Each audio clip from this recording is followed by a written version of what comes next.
ассалому алайкум дӯстон, хуш омадед ба шабакаи мо. дар навори имрӯза барои шумо тозатарин ва муҳимтарин хабарҳоро аз ҷаҳони ММО омода кардаем. шумо бошед моро бо лайк ва комментариҳои худ дастгирӣ кунед. мо бошем оғоз мекунем. тобови ҷангори вазни сабук UFC Пэди Пимблейд гуфт ки кай зидди чемпион Ислам Махачев ҷангидан мехоҳад.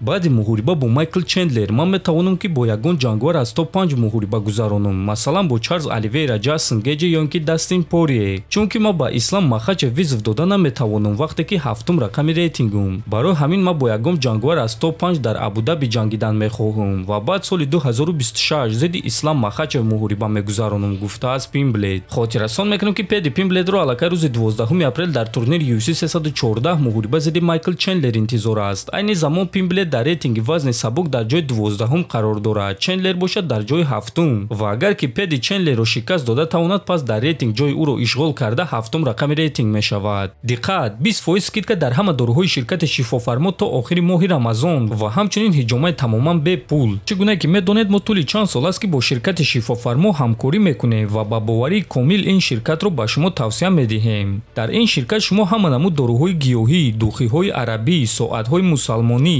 ҷойнамозҳо, шампунҳои гиёҳӣ ва боз бисёр дигар чизҳоро дастрас карда метавонед. ин ширкат дастафка ба тамоми шаҳрҳо доранд, ҳамчунин мошинкаҳо барои риш ва мӯи сар, доруҳо барои фарбе ва харобшавӣ, равғани сиёҳдонаро низ аз ин ширкат дастрас карда метавонед. рақамҳо дар рӯи экран, ҳатман аз номи канали Паҳлавон гап занед.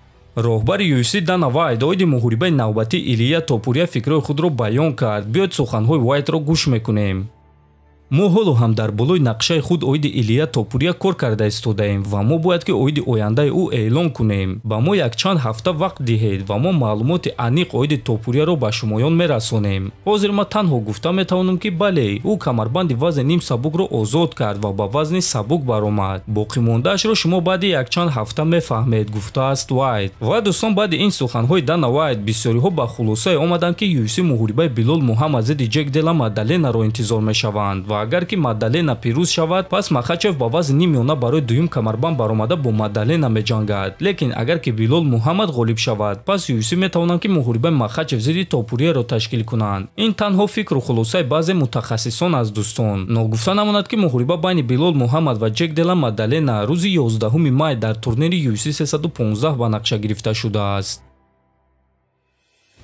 шаби гузашта журналисти машҳур Ариел Хилвани хабар дод ки UFC нақша доранд ки тобистони ҳамин сол дар Абу-Даби турнири UFC Fight Night гузаронанд ва ҳамчунин онҳо нақша доранд ки аввалин турнири худро дар Озарбойҷон гузаронанд. ва дӯстон, чӣ гуна ки ҳамаи мо шумо медонем, вақте ки UFC дар Абу-Даби турнир мегузаронанд, онҳо ба ҷангварони Осиёи Миёна имконият медиҳанд ки дар ин турнирҳо баромад кунанд ва ҳамчунин UFC метавонанд ки барои ин турнирҳо бо ҷангварони нав аз кишварҳои наздик шартнома банданд. худи шумо дӯстон аз ҷангварони Тоҷик Нурулло Алиев, Муҳаммад Наимов, Муин Ғафуров ва Лоиқ Раҷабов муҳорибаи кадомашро дар ин турнирҳо дидан мехостед ва кадом ҷангвари тоҷикро ки ҳоло дар UFC нест дар ин турнирҳо дидан мехостед? метавонед фикрҳои худро нависед. ҳатман дар YouTube канали мо обуна шавед. то боздид, хонободу сарбаланд бошед.